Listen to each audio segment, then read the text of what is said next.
Hey everybody, back. Welcome back to my channel. You already know who it is. It's your girl, the Ghanaian Afro Queen. So this video right here, this video is very, very long overdue.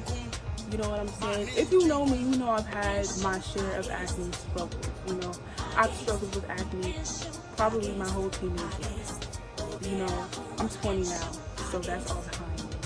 But it's like I've been through a lot with acne. And lately, I've just been getting a whole lot of comments. You know, people have been asking me, what are you doing for your skin? Your skin is glowing, the acne is gone. Like, my views have been jumping on my IG stories. It's crazy. So, I just decided to make this video to tell my story. Like, I always had acne.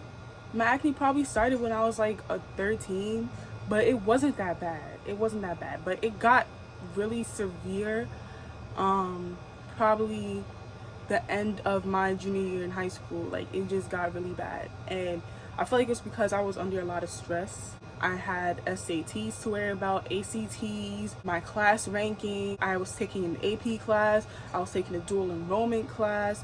I was worried about like what colleges like I would be applying to the following year. Also, I was transitioning to my natural hair at the time, and I was trying to figure out, like, you know, what worked for my hair, what didn't work for my hair. So I would stay up all night literally doing my hair. I was under a lot of stress.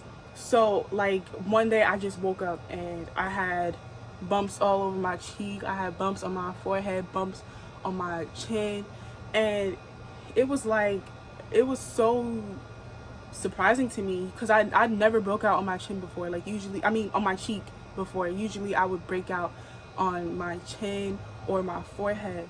So this was something new, you know. So I started out using black soap. You know, black soap is something that I've been using for as long as I can remember. Like, I've never used anything other than black soap. Like, if I use any other soap like Dove or Iris Spring, my skin just gets irritated. Like, all I use is black soap. So I started like using the black soap on my face like I always did before, but I was like, you know, using my hands instead of like the African sponge. You know, my African is the one I'm talking about. But like, it wasn't doing anything for me. It wasn't doing anything. And I was like, what? Like, I didn't know what to do. So I told my mom, and my mom started, you know, letting me use some of the herbal soaps that, you know, she sells. And like, it would work for a little bit, and then my skin would just go out of control again. And I would switch to another soap and it would work, and then it would start going crazy again. It was just it was a cycle, you know. My skin would just get used to it, and then it would just start breaking out again. However, when I got to my second half of senior year in high school, my skin was getting a little better because I was not stressed. That was probably the least amount of stress I had ever experienced in like all of my school years, because, you know, I just let senioritis just take a hold of me. Like, I didn't care anymore. I got into college. I knew my class ranking. I was a salutatorian. I was just chilling. You know what I'm saying? Senior year, second half of senior year was definitely a vibe. Like, I was just chilling. And so my skin was feeling it too. I still had some acne, but it wasn't bad as before. So I was like, all right, I'm cool. But then when I got to my freshman year of college, that was when my skin started freaking out, because I was once again under a whole lot of stress. You know, I was trying to adjust to college life because that was the first time I was away from home, and then I didn't really have a lot of friends. Like, I had people I was friendly with, you know, I would talk to, say hi to, but it's just, I didn't really have like concrete friends. So like, I just felt so alone, you know. I didn't really have anybody to talk to. I was always in my room, and I was having family problems back at home. It seemed like I was kind of like the glue, and then when I left, everything just fell apart. And I was just, it was just a whole lot of pressure on me, you know. So my skin just started to freak out, and I just gave up. You know, my mom gave me another herbal soap. I stopped using it because I knew that it wasn't gonna work anyway. So it just got worse and worse. Like, I started getting like really painful cysts on my forehead. Like, I was having some on my hairline. I got blackheads, I got whiteheads, everything, just like all over.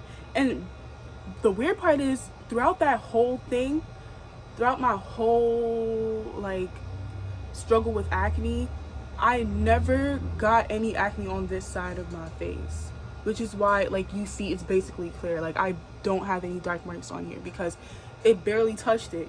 Even when I did see my dermatologist later on, she was like weirded out by it. She was like, she'd never seen anything like that. Like, how come I have acne everywhere else except for this part of my face? Like, it was just weird. You know, my friends used to be like, you look like a before and after picture. So back to freshman year of college, I felt like I just lost control. Like, I looked in the mirror and I was disgusted by what I saw. So I was like, you know what? Since I don't know what the hell's going on with my face, I'm just gonna go to a dermatologist when I get back home. And that's exactly what I did. Like, as soon as that semester ended, I came back home. I went to my doctor, got a referral. She referred me to a pediatric dermatologist, but like, she had so many like appointments booked that the earliest appointment for me was in March. And I was like, hell no, like, I'm not waiting until March to get this taken care of. Like, I need this gone today, now. So I went on my insurance provider website and I looked for a dermatologist that was close by, and I found one that was like a 20-minute walk from my house. So I was like, I'll just go with that. So I called them. They asked me how old I was. I said I was 18, about to turn 19, and they were like, okay, because I'm seeing an adult dermatologist, and you know, I just happened to be 18, so I got lucky. So they gave me an appointment for 2 days after New Year's, and I took it. And so when I went, she just like scanned my face. Like, she just literally looked at my face and she asked me, what products are you using? And I told her, like, oh, I'm using a herbal soap, I'm using shea butter on my face, I'm using coconut oil. And she was like, okay, I'm gonna stop you right there. But like, that's your problem. You're using oil on your face, but your face is already oily. So like, you're clogging your pores even more. That's what's flaring up your acne. So you need to stop using oil on your face. So that was step one. And then after that, she took out the blackheads on my face too, because that's what she always does. Like, every visit, like, she would just scan my face for any blackheads, and she would like take it out with that blackhead thing. You know, no warning, no nothing. She'd just be like, I love her, she's amazing. She prescribed me doxycycline at the time, which is like an antibiotic for acne specifically. It helps with inflammation. It purges your skin too. So like, whatever you have beneath the skin surface, it like forces everything to come out. And then she prescribed me a sulfur wash. So the sulfur wash would just, since I have oily skin, it dries out the oil and it dries out the pores that are clogged, you know. And then she prescribed me clindamycin gel, which is a topical gel for your face. And what it does is it helps with the inflammation and redness. And then she also prescribed me tretinoin at night, which was supposed to help with the dark marks. And so I was on antibiotics for 5 months.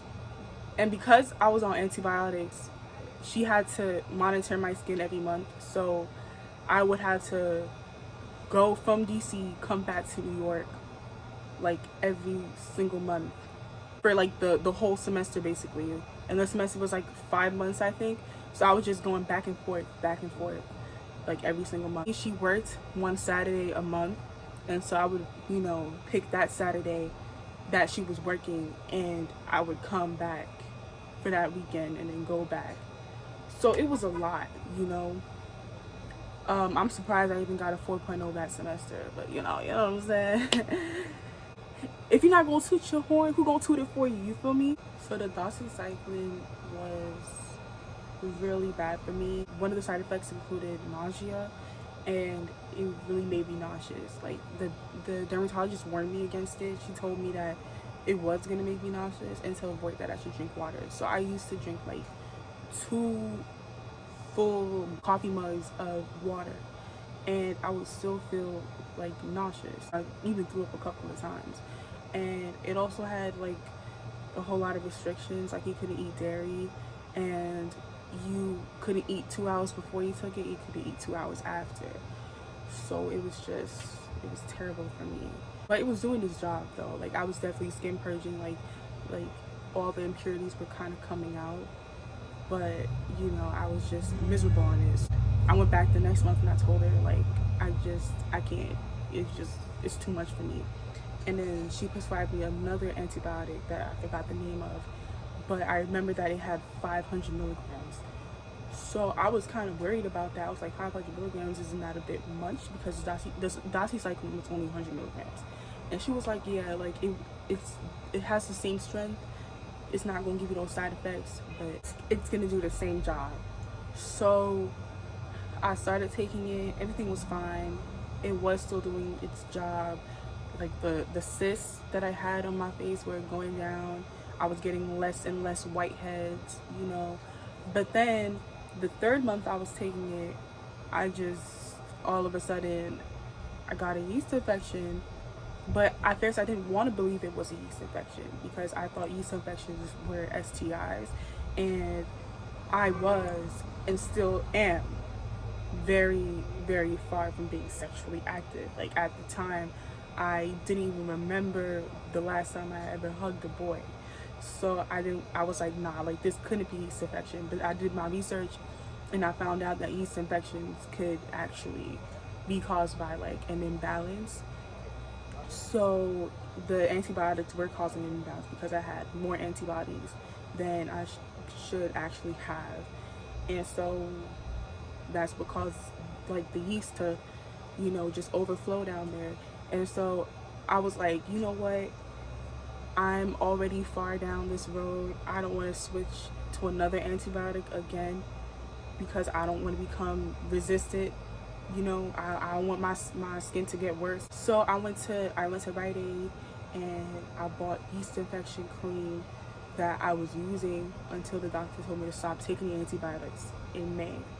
Because you never stop taking antibiotics until the doctor tells you it's okay to stop, because you don't want to become resistant, you don't want your condition to get worse, you know what I'm saying? So I just took it until she said that it was okay to stop. When I stopped, of course, these infections stopped. In May, my skin was doing so much better. I didn't have cysts anymore. I wasn't getting pimples, but the only problem was that I had really, really, really dark patches on my face. Like my face was so many different colors. Like the discoloration was crazy. She asked me if I was using sunscreen because every time I went, she was always telling me you have to use sunscreen, and I wasn't taking it seriously because I was like, I have melanin, I should be fine. But what I didn't know was that the sun can make hyperpigmentation worse. You know what I'm saying? So it's very important that I had SPF in my skin routine. And she was like, I told you that you have to use sunscreen, so now I have to prescribe you a bleaching cream that isn't even covered. It's not covered by insurance. I had to pay $30 for that bleaching cream, but I still needed a prescription from her. She told me to start using the bleaching cream, but like I really, really have to start using sunscreen and tinted moisturizer, which is kind of like, it's like a foundation for your skin, but it barely has enough coverage, but it has a whole lot of SPF in it. I was not trying to play, I was trying to get these dark patches out of my face because I felt weird.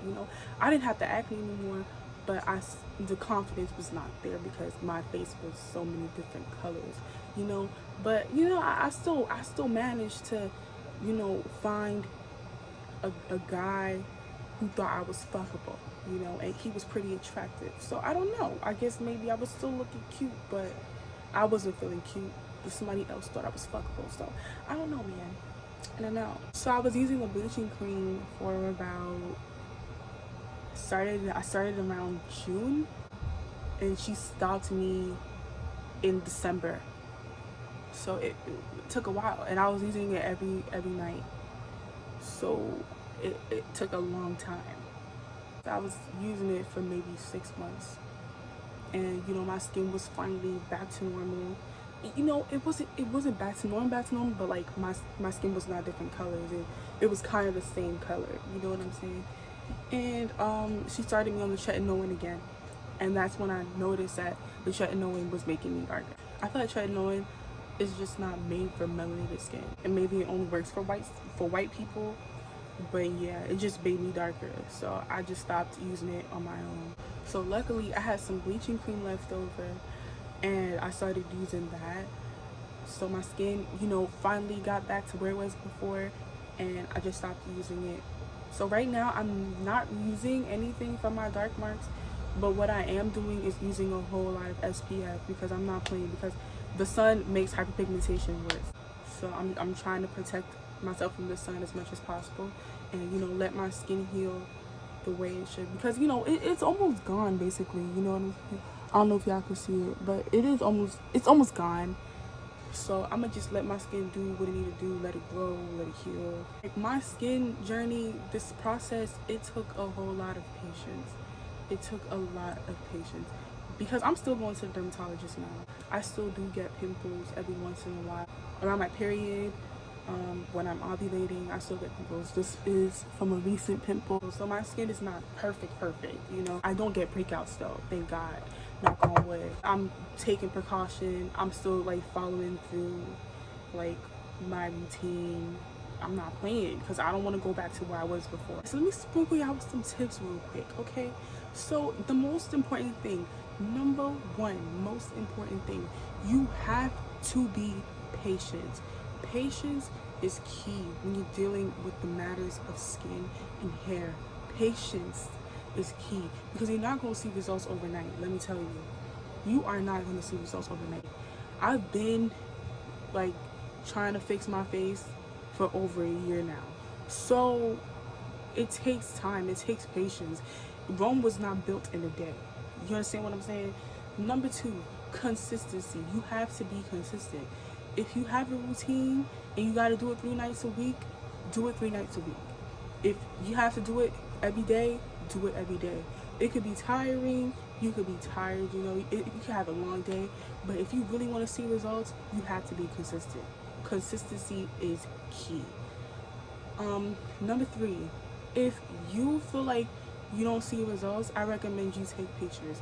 Take pictures so you can really see like how, like, your progression, because that's what I did. I have a whole photo album just for my progression. I started taking pictures the day I went to the dermatologist.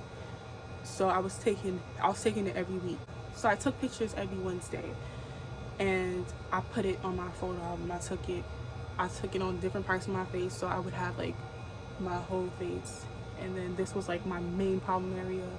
Then I would do my forehead and this side, and like I said before, this side barely had anything, so it was still looking the same. But I definitely saw a whole lot of improvement. People were telling me that I improved, but at the time I didn't see it.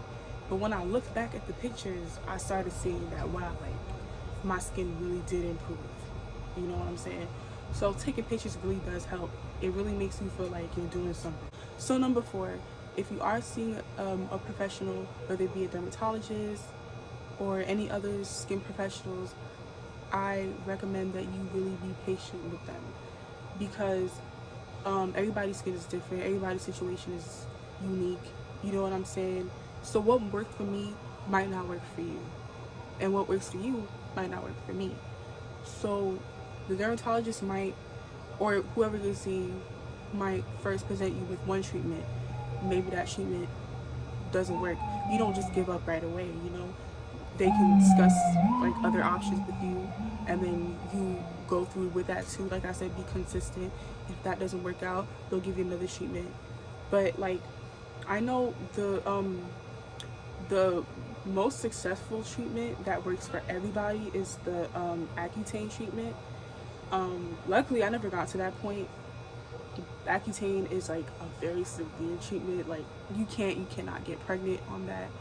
I think you have to take a pledge to stay on birth control and practice safe sex, because like when you do get pregnant, it can like produce really, really gruesome birth defects. So it's very important that you don't get pregnant on that. And it's also it also like dries out your skin a lot, and you can't be out in the sun. It's just a whole lot of restrictions. But I know people that have done that Accutane treatment and it's worked for them as well.